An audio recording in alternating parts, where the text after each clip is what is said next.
Eh bien, bonjour à tous et bienvenue pour cet après-midi regard sur Rennes-le-Château, regard au pluriel. Donc une après-midi qui va se composer de la façon suivante. On va d'abord avoir des conférences avec une intervention de Paul Saucé, ensuite Mariano Automatis.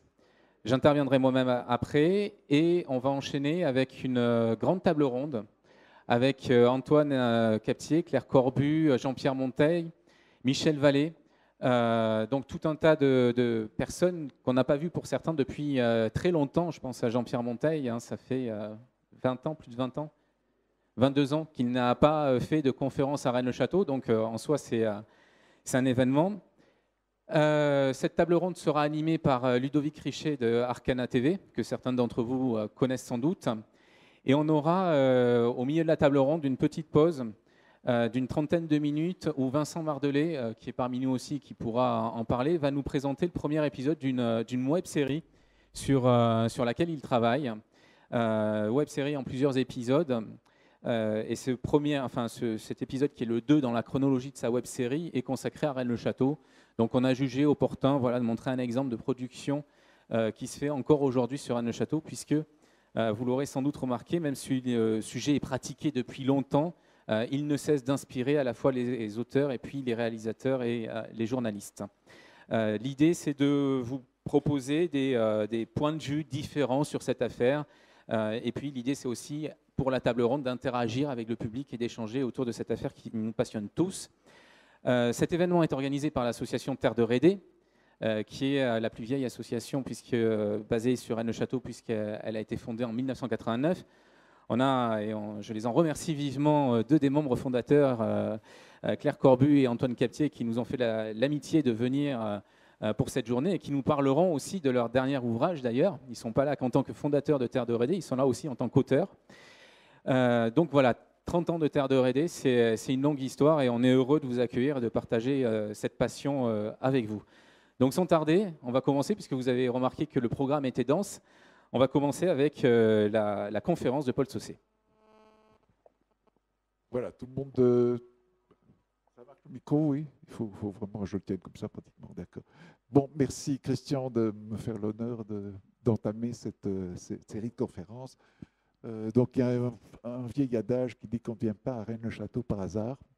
Donc, je vous remercie de vous être déplacé tout exprès de votre plein gré pour venir m'écouter, moi et d'autres.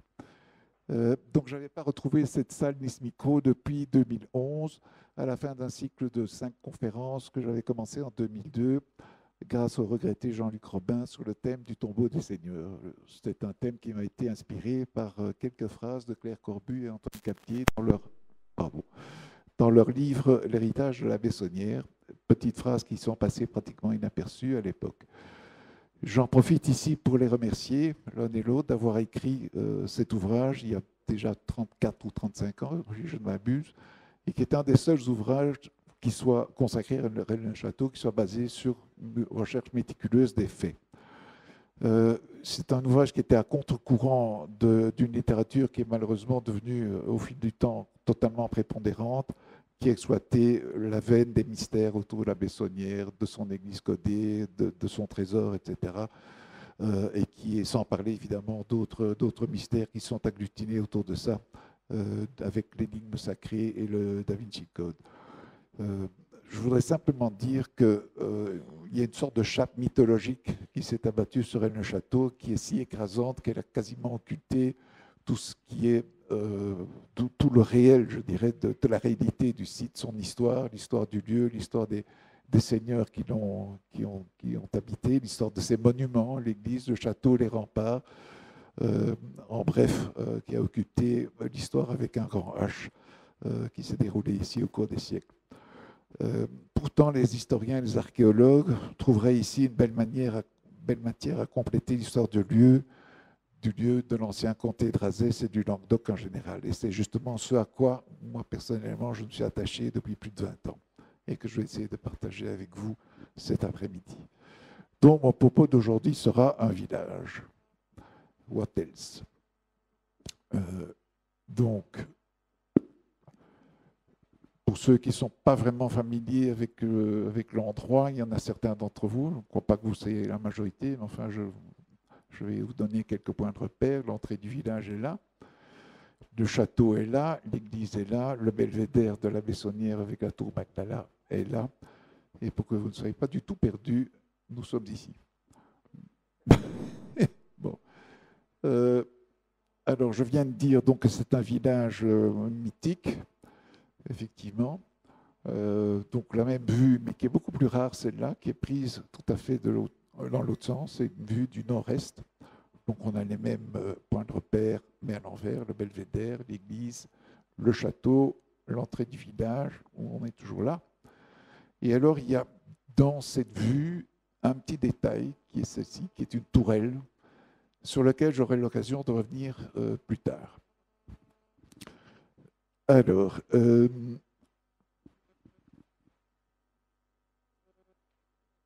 paradoxal, pourquoi? Mais on va d'abord essayer de voir un certain nombre de caractéristiques de ce village. C'est un village qui est reculé, qui est isolé. Bon, je crois que tout le monde l'admettra. C'est vrai aujourd'hui, c'était encore plus vrai dans le passé, bien évidemment. Il est en cul-de-sac, c'est-à-dire que ce n'est pas une étape, c'est un village qu'on ne traverse pas, on y va par un chemin et on en retourne par le même chemin. Bon. C'est un accès difficile. Ben oui, aujourd'hui avec nos voitures, les routes asphaltées, ce n'est pas vraiment un problème, mais disons dans le temps, c'était quand même d'un accès assez difficile à pied ou même à cheval ou en charrette. Alors, on a souvent parlé de Rennes-le-Château comme étant une sorte de piton rocheux. Effectivement, il n'y a pas d'activité économique, il n'y a pas d'industrie, il n'y a pas de commerce, il n'y a pas d'agriculture, sauf, évidemment, je dirais quelques jardins d'agrément ou jardins potagers. La Bessonnière lui-même avait un jardin, enfin, il avait des jardins et même un jardin potager. Il y a eu beaucoup de choses. Il y a eu même eu des palmiers qui ont été décimés en hiver 56, malheureusement. Une petite anecdote, en fait, il a considérablement modifié le profil, je dirais, du village, surtout dans la partie haute du village, là où il a fait ses jardins, son belvédère, etc. Il a fait comment? En ramenant des tombereaux de terre depuis la vallée de l'Aude.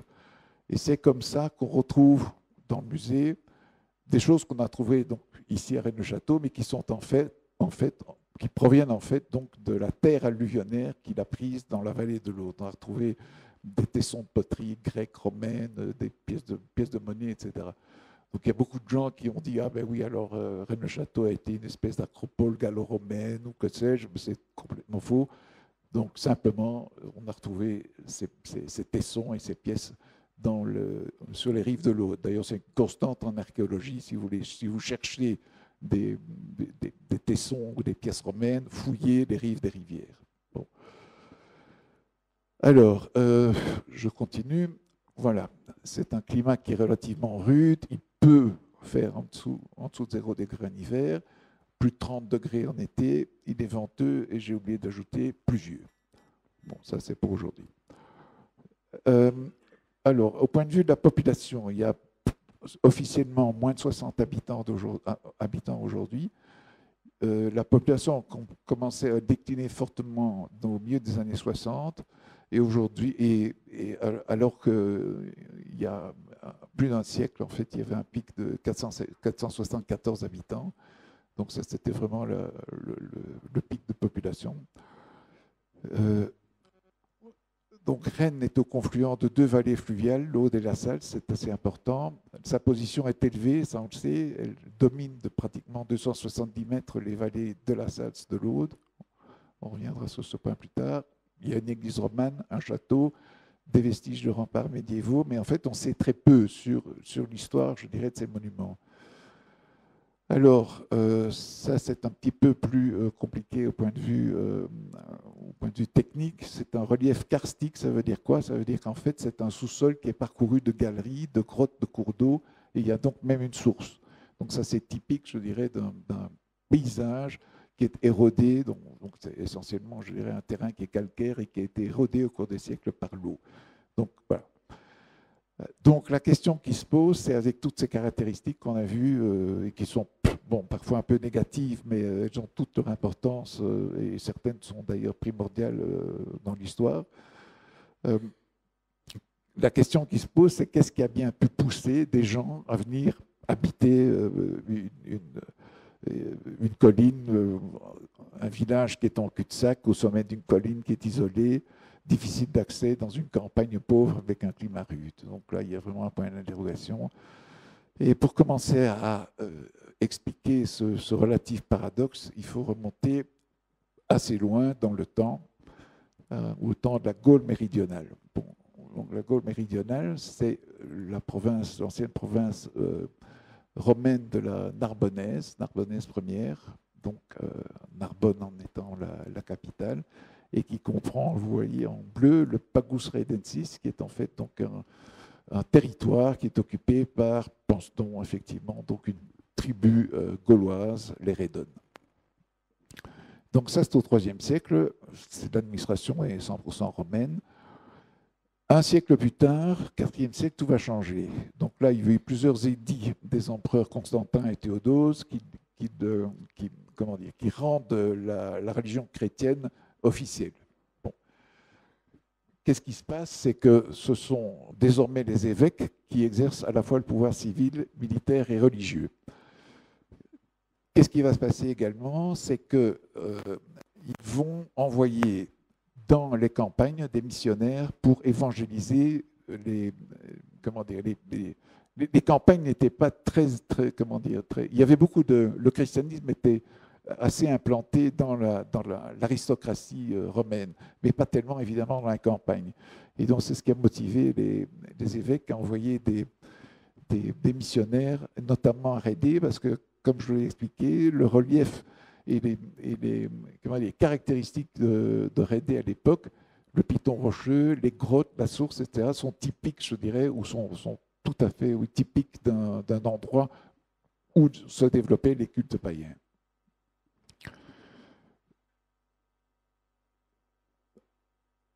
Tout cela est fort bien, sauf qu'à un moment donné, les Visigoths qui sont venus d'Italie, après le sac de Rome par Alaric, sont venus occuper la Narbonnaise.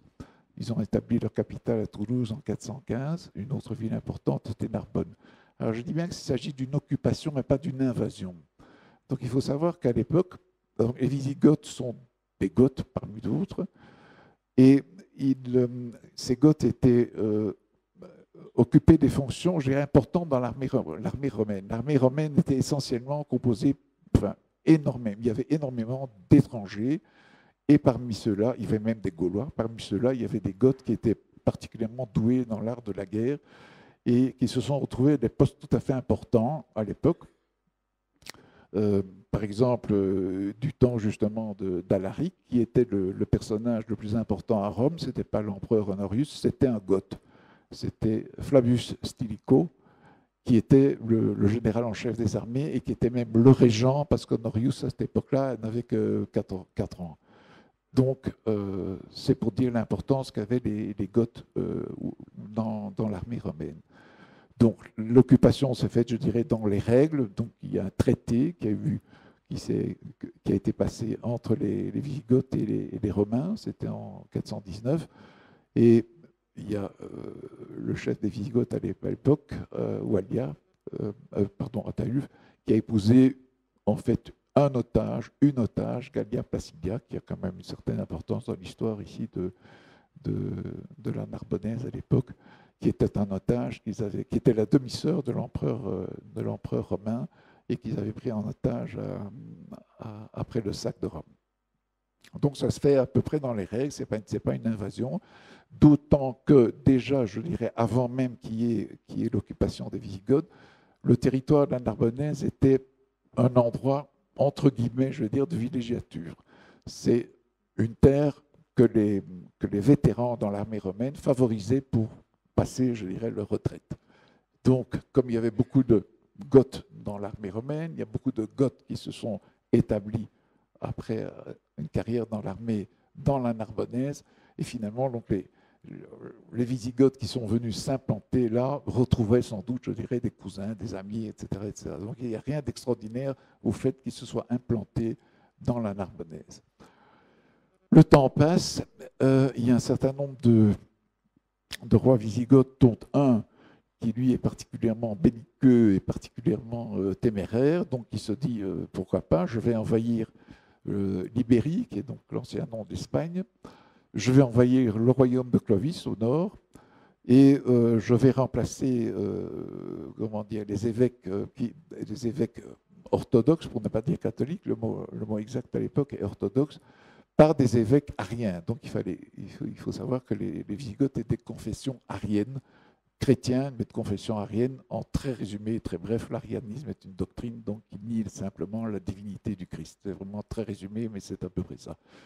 Donc lui, il remplace les évêques orthodoxes par des évêques ariens.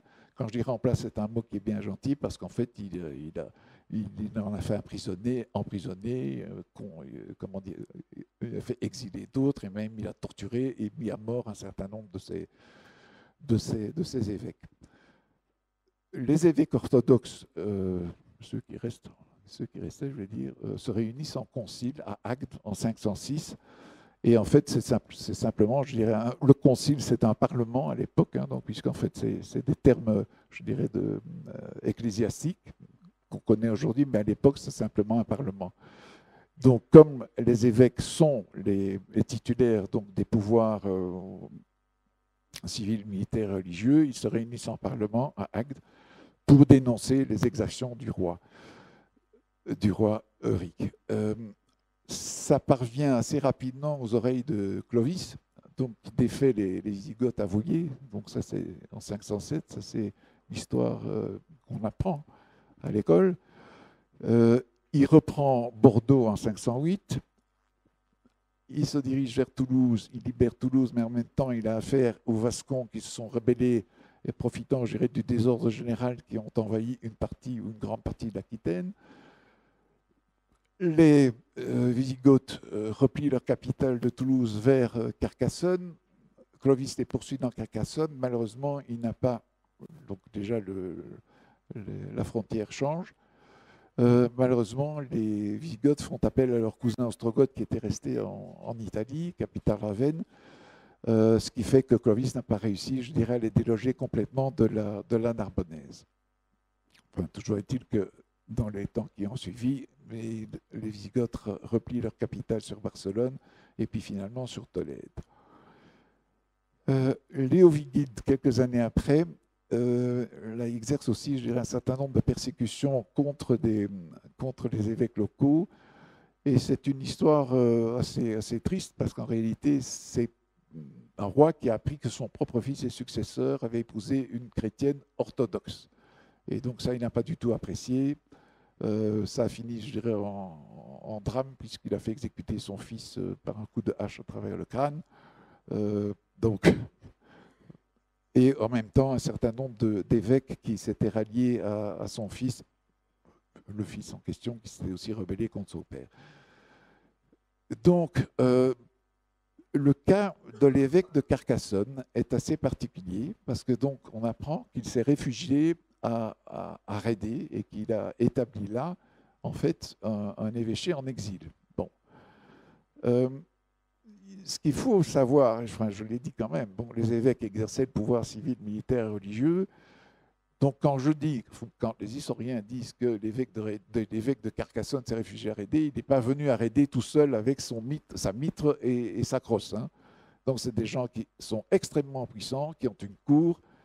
J'évalue à peu près à 50, 70 personnes qui ont dû l'accompagner, et il n'allait pas laisser, je dirais, à Carcassonne, le trésor entre guillemets, de la cathédrale aux mains de l'évêque arien. Donc il s'est déplacé avec une suite considérable, avec des chariots qui emportaient le trésor de la cathédrale. Le trésor est un terme officiel pour désigner en fait les biens d'un évêché, d'une cathédrale. Qu'est-ce qu'il y avait comme chose précieuse? D'abord les reliques. Ça, c'était quelque chose qui était extrêmement convoité. La preuve en est, c'est qu'on a fabriqué des faux à tire-larigot à l'époque. Donc une grande valeur. Ça légitimait l'Église catholique, l'Église orthodoxe à l'époque, donc en tant que successeur de Pierre, des apôtres et forcément du Christ. Deuxième chose importante, toute la vaisselle liturgique, bien évidemment, or, argent, péri, etc. Et troisième chose importante, le numéraire, c'est des coffres remplis d'écus, si vous voulez, ou de pièces de monnaie en tout cas, tout simplement, qui était le résultat, des donations, des dons faits par les fidèles, le résultat de la dîme, le résultat des pèlerinages, de l'ostension des reliques et aussi de ce qu'on appelle la mense épiscopale, c'est-à-dire le revenu que tiraient l'évêché de ses propriétés, domaines, terres, etc., etc. Donc c'est des fortunes absolument considérables. Les évêques avaient rang de prince, hein, donc, au même titre que d'autres. Que je n'oublie pas. Voilà, voilà. Excusez-moi, il faut que voilà, il faut que j'y suis. Voilà. Alors, donc, l'exil de ce brave évêque dont on connaît le nom, c'est Sergius, donc a pris fin quelques années après. Donc, l'exil commence en 582 après. L'exil se termine quand l'évêque apprend que le fils de Léovigile, qui est Récarède, s'est converti au catholicisme. Donc, il retourne à Carcassonne vers 587. Il assiste même au concile de Tolède en 589, qui reçoit la conversion officielle de Récarède et qui condamne officiellement l'arianisme. Je dis qu'il rentre à Carcassonne, mais il ne rentre pas avec tout le monde. Mon hypothèse est qu'il a laissé sur place le trésor de la cathédrale. C'est un chemin pas possible, hein, de ramener, je dirais, d'ici vers Carcassonne. C'était aussi difficile dans l'autre sens, mais des choses qui valaient énormément d'argent, et les gens commençaient à savoir que c'était le cas. Il avait ramené son trésor là-bas. Donc il a dû, pour moi, mon hypothèse, qu'il a dû le laisser sur place à la garde de quelqu'un, probablement un chanoine, assisté de la petite communauté de missionnaires qui s'était établie depuis le IVe siècle. On verra pourquoi tout ça a son importance. On continue dans l'histoire. On a vers le début du 8e siècle l'invasion des Maures qui sont venus de traverser le détroit Gibraltar, l'Espagne, et puis ils ont fait une progression à une rapidité absolument extraordinaire à travers l'Espagne, à travers la Narbonnaise et à travers le royaume franc. Pourquoi est-ce qu'ils ont été très très vite? Parce que c'est des gens qui maîtrisaient la cavalerie.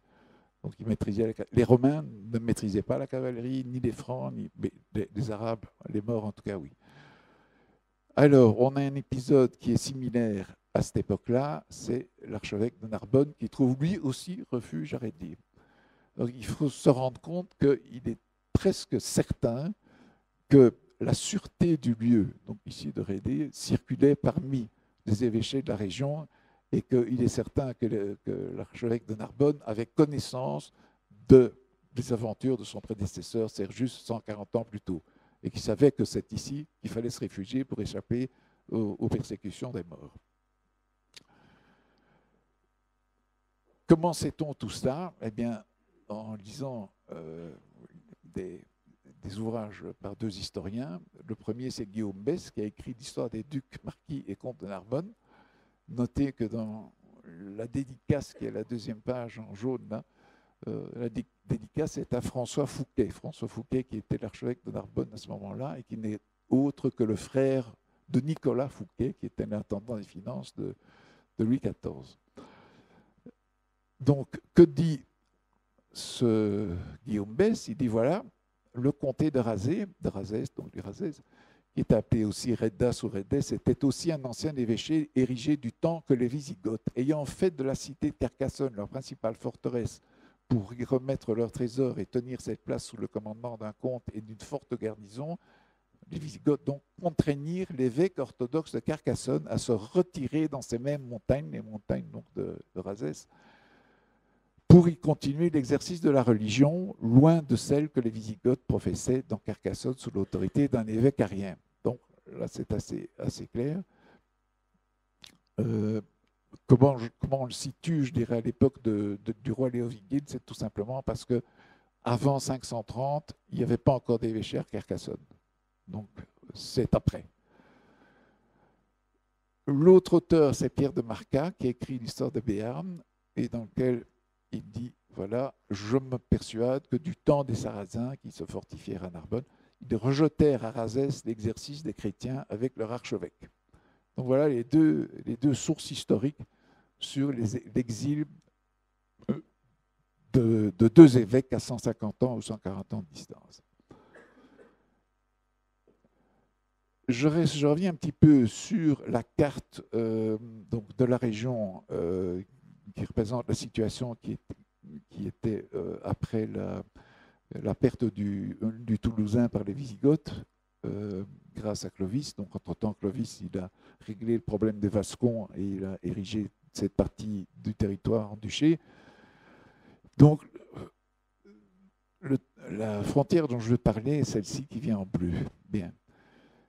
Entre la défaite, je dirais, des Wisigoths aux mains de Clovis en 511 et l'invasion des Maures en 711, il y a à peu près 200 ans où absolument rien ou quasiment rien ne s'est passé sur cette frontière. Il y a juste eu une incursion d'un roi mérovingien, c'est comment il s'appelait, je crois, Chéribert, c'est ça, qui lui avait entendu dire que les Wisigoths avaient un trésor, voilà, qu'ils avaient à Narbonne et qui a essayé de mettre la main dessus, il n'y est pas arrivé. Mais ça à peu près tout. Donc pendant 200 ans, les Wisigoths n'avaient qu'une frayeur, c'était que les Francs reviennent envahir la Narbonnaise et peut-être même continuer à envahir leur royaume qui était en Espagne. Et qu'est-ce qu'on constate à cette période et le long de cette frontière? La construction d'une série de forteresses qui sont là, évidemment, pour défendre cette frontière contre l'envahisseur franc. Qu'est-ce que ça donne au niveau, je dirais, de la région qui nous concerne ici, du Razès?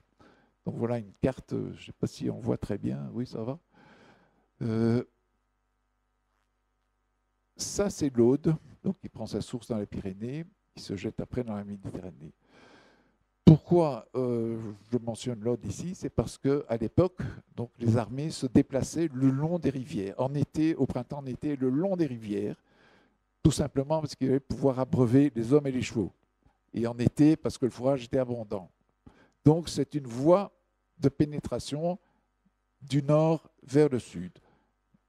Donc, du nord vers le sud. Ici, en l'occurrence, depuis Toulouse et Carcassonne, en suivant l'Aude, on arrive en Espagne, en Ibérie, via Puigcerdà.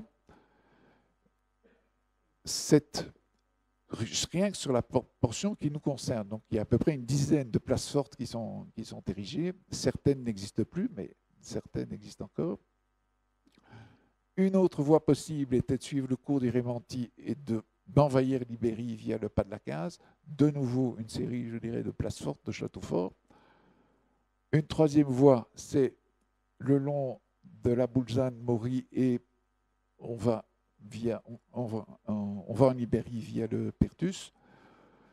Encore une voie venant de Béziers, Narbonne, qui rejoint l'Aude par le pont d'Orbieu, le col du Paradis, et de nouveau toute une série de fortifications.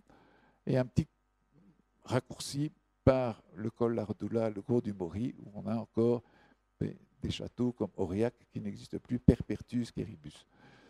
Donc, justement, dans les places fortes ou fortifications qu'il y a là, donc il y en a plusieurs, vous les connaissez, comme par exemple Puy-Laurence, Quéribus, Perpertus, etc., qui sont des châteaux que l'on dit aujourd'hui être cathares.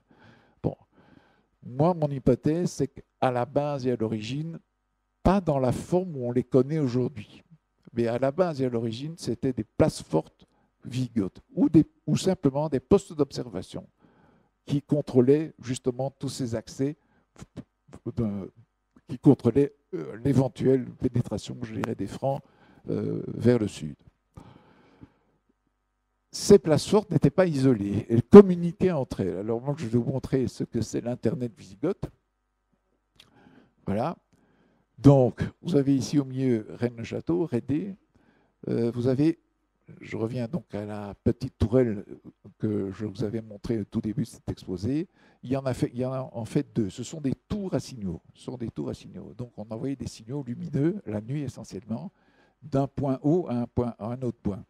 Ici, vous avez par exemple des points hauts qui sont, un qui est très connu, qui est la tour de Fa, 307 mètres, Ferriol, qui n'existe plus, qui était à 437 mètres, le château du Bézu, 760 mètres, donc avec une échelle à peu près des relais de 5 km à peu près.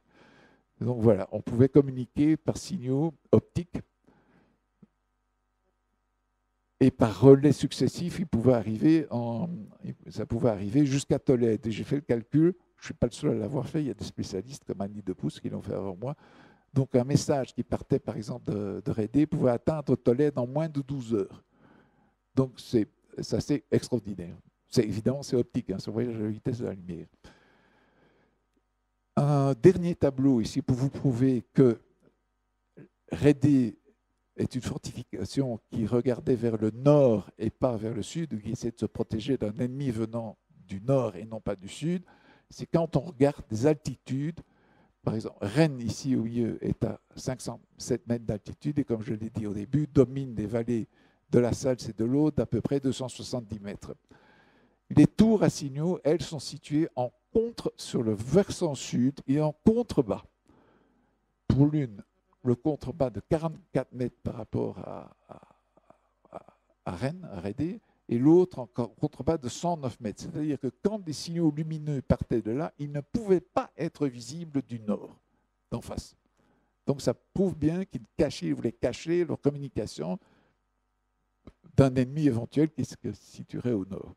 Sinon, les tours à signaux seraient positionnées autrement. On a dit souvent que ces tours à signaux, c'était d'anciens moulins. Ce qui est assez extraordinaire parce que d'abord, il serait très mal situé. Il se situe non pas au sommet d'une colline, mais en contrebas. Bon, au point de vue aérolique, c'est très mauvais. Et l'archéologue Brigitte Lescure a découvert dans chacune des vestiges, ces deux tours, des cheminées et des âtres. Bon, c'est curieux de faire du feu là où on ferait, je dirais, de la farine. Donc, voilà. Alors, on va essayer de voir un petit peu à ce moment-là comment s'est constituée en réalité la population de Rédé, Rennes-le-Château. On ne doit pas aller très loin puisqu'il y a un auteur du XIXe siècle qui est Louis Fédier qui a fait l'exercice dans un livre qui s'appelle La Cité des chariots. Il dit une première chose, nous sommes donc fondés à soutenir que Rédé fut à son origine un oppidum visigothique. Donc là, moi je dis tout à fait d'accord, sauf que dans le bouquin, il fait surgir les Visigoths d'Espagne alors qu'en réalité, ils sont venus d'Italie. Deuxième chose qu'il dit, la ville, donc Rédé, se développait sur une superficie que l'on peut comparer à celle que recouvre la ville de Carcassonne dans l'enceinte de ses boulevards. Alors, quand vous mesurez ça, ça fait 42 hectares, 420 000 mètres carrés. La superficie ici de Rédé, dans l'enceinte de ces remparts, c'est 2,6 hectares, 26 000 mètres carrés.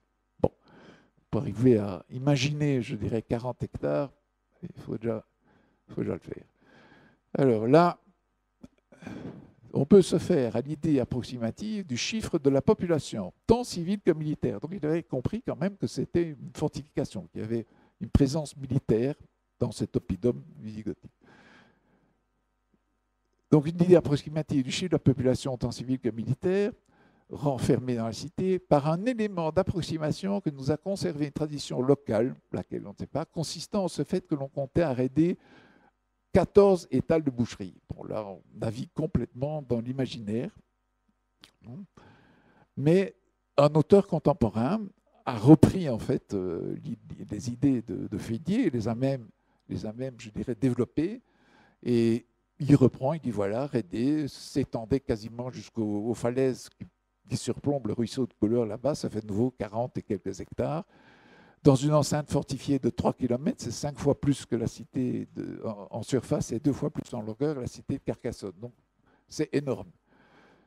Et il y logeait 35 000 habitants. Alors, quand vous faites le calcul, vous mettez 35 000 habitants sur 40 hectares, ça vous fait une densité de 87 500 habitants au mètre carré. C'est 2 fois plus que la ville de Magny, qui est aujourd'hui la cité la plus densément peuplée du monde. Donc, il faut quand même Raison gardée. Bon, je dis, voilà, par exemple, il y a par exemple, des villes commerçantes ou portuaires comme Bordeaux, Narbonne, etc., qui comptaient 20 à 30 000 habitants, d'accord. Des grandes villes comme Florence, Venise, Gênes, Milan, plus de 100 000. Carcassonne aujourd'hui en compte à peu près 50 000, pas beaucoup plus.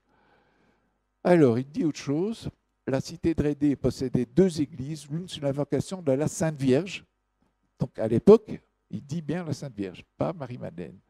L'autre sous le vocable de Saint Jean-Baptiste. Bon, on ne sait pas d'où il vient, où il a tiré, je dirais, cette source concernant Jean-Baptiste, parce qu'il y a d'autres recherches qui ont établi qu'il y avait effectivement une 2e église, mais sous la dédicace de Saint-Pierre. Pas bien important. Et puis il dit aussi, il y avait un couvent de moines qui, d'après la tradition, était garni de moyens de défense et qui s'élevait près de l'entrée de la ville.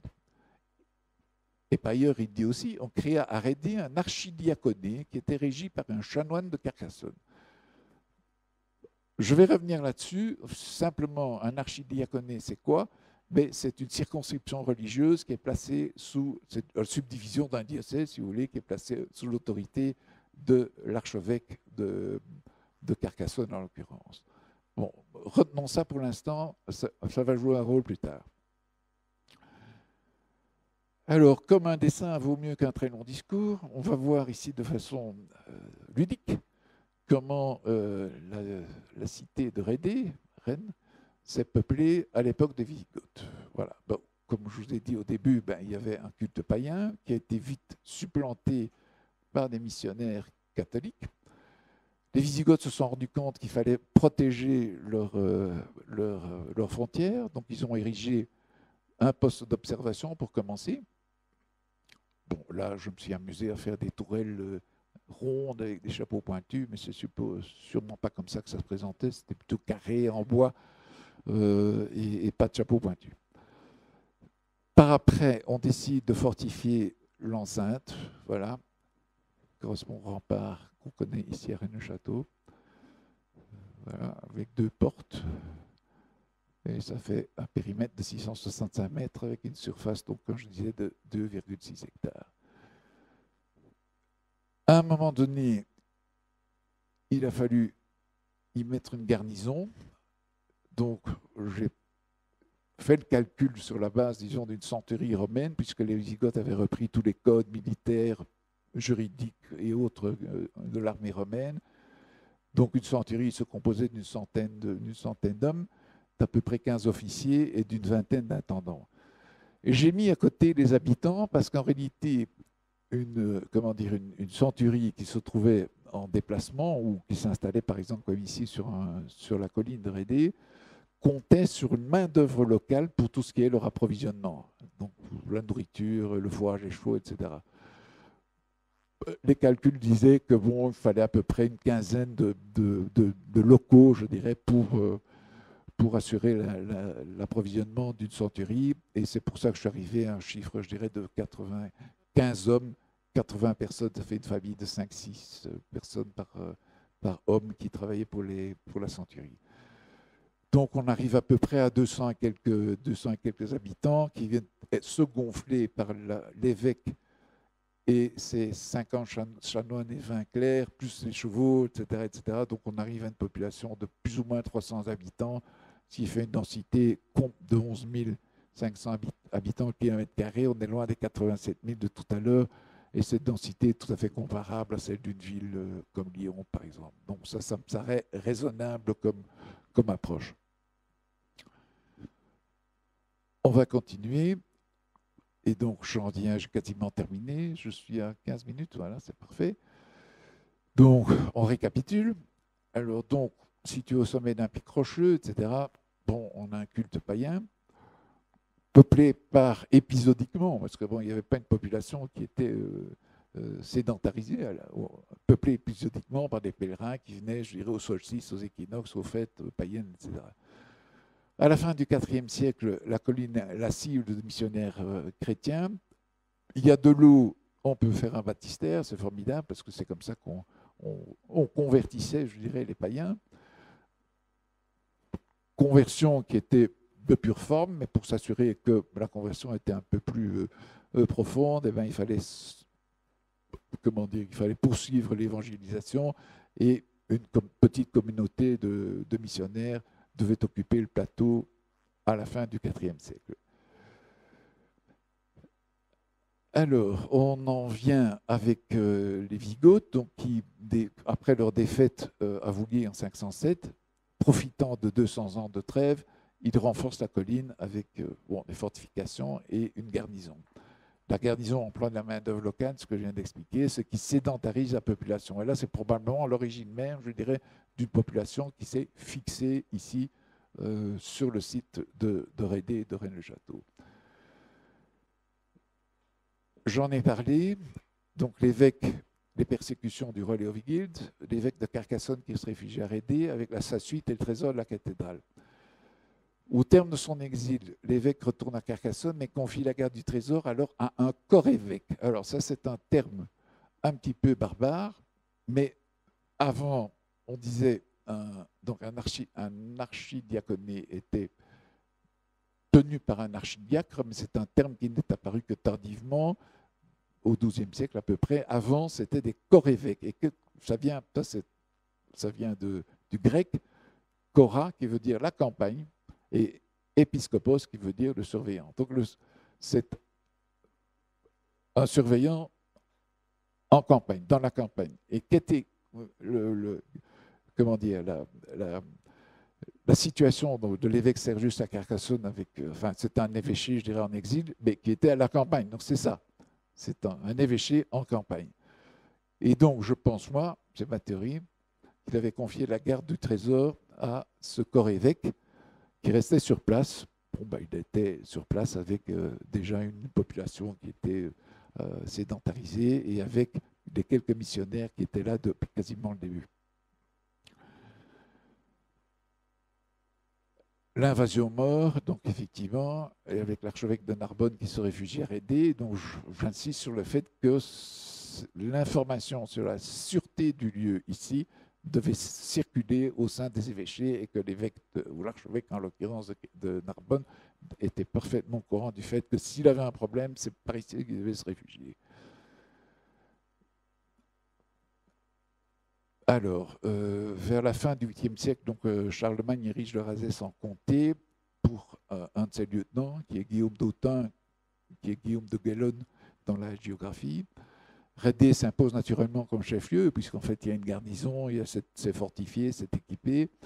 Et Guillaume dote la communauté religieuse d'une église les fondements de celle que l'on connaît aujourd'hui. Ça, c'est donc une information qui vient en droite ligne de mes recherches avec Brigitte Lescure. Il y a eu un épisode assez long pendant lequel il y a eu des dissensions entre la maison de Carcassonne, la maison de Barcelone, plus tard les rois d'Aragon, sur la possession du Razès. Il y a eu très vraisemblablement les fortifications à l'époque ont été endommagées ou détruites. Et en 1185, un traité met fin, je dirais, à ce conflit. Et ça, on le voit un petit peu partout. Il y a la mention d'une église dans un inventaire de l'ordre de Saint-Jean de Jérusalem sous la dédicace Territorium Beate Maria de Redice. Territoire, littéralement, territoire de la bienheureuse Marie de Rennes. Alors, le mot territoire, territorium, ça m'a toujours intrigué. C'est bizarre. Pourquoi? Qu'est-ce que ça veut dire, territoire? Et jusqu'à ce que je tombe sur un article tout à fait intéressant par un universitaire qui travaille à l'université de Nice. Et son article, c'est Territorium non facere diocesim. Le territoire ne fait pas le diocèse. Donc, il a fait une recherche linguistique sur le sens des mots latins qu'employait l'Église à l'époque. Et ce qui est absolument extraordinaire, c'est qu'il le dit, donc il explique le sens de territorium, il s'agit d'une circonscription épiscopale. Conclusion, l'église de Rennes n'était donc pas une église paroissiale, mais bien celle d'une communauté religieuse qui était dépendante de l'évêché. Donc là, on est en 1185, ça revient de loin.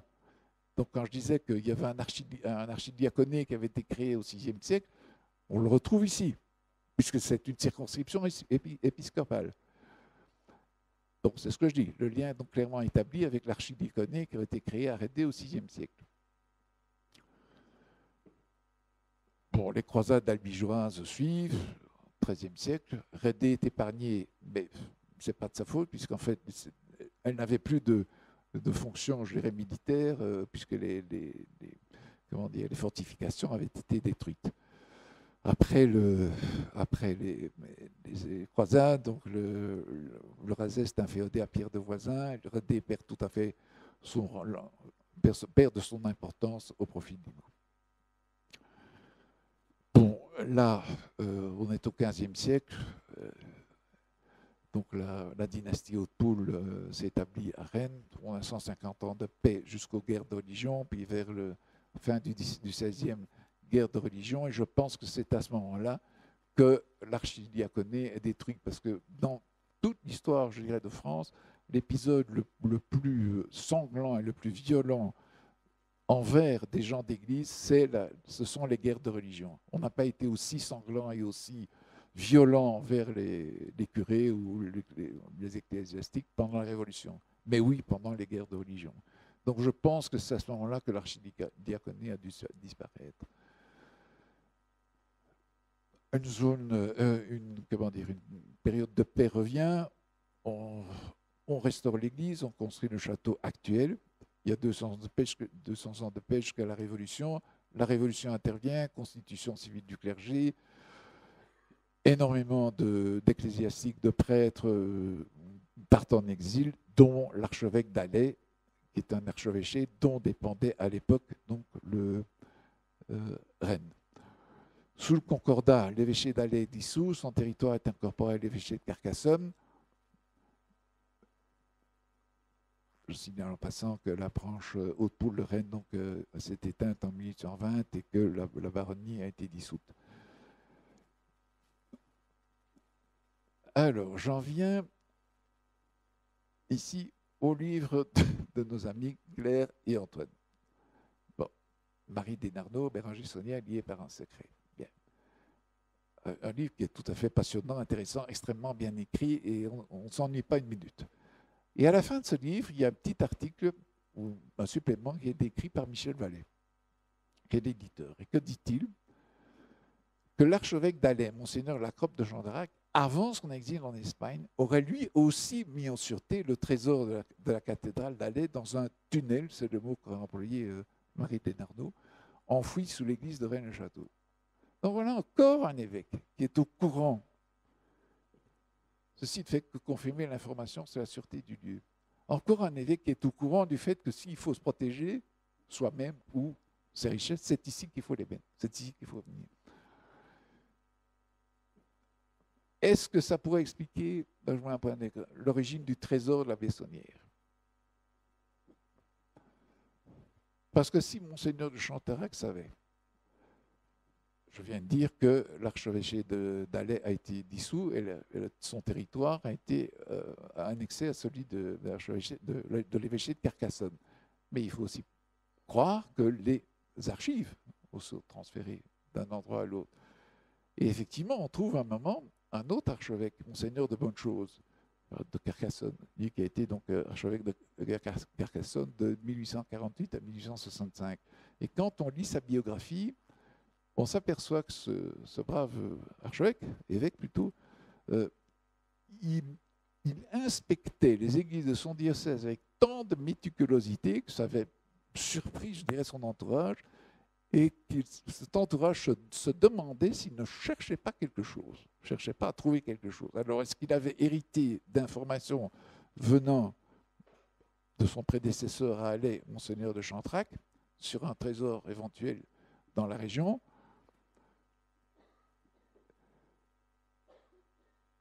Monseigneur Billard, qui était le secrétaire de Monseigneur de Bonne-Chose, quand Monseigneur de Bonne-Chose était avant qu'il devienne à Carcassonne, il était à Rouen.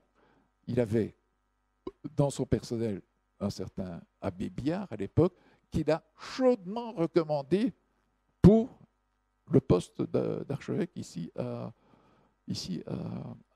Carcassonne.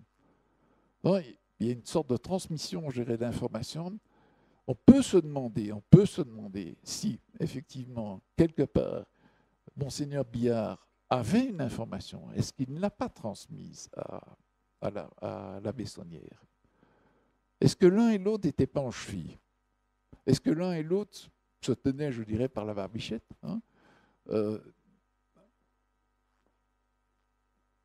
Est-ce que Monseigneur Biard a missionné l'abbé Saunière pour trouver quelque chose? Et bon, il y avait entre eux, je dirais, une sorte de pacte, et ils ne pouvaient pas tellement, je dirais,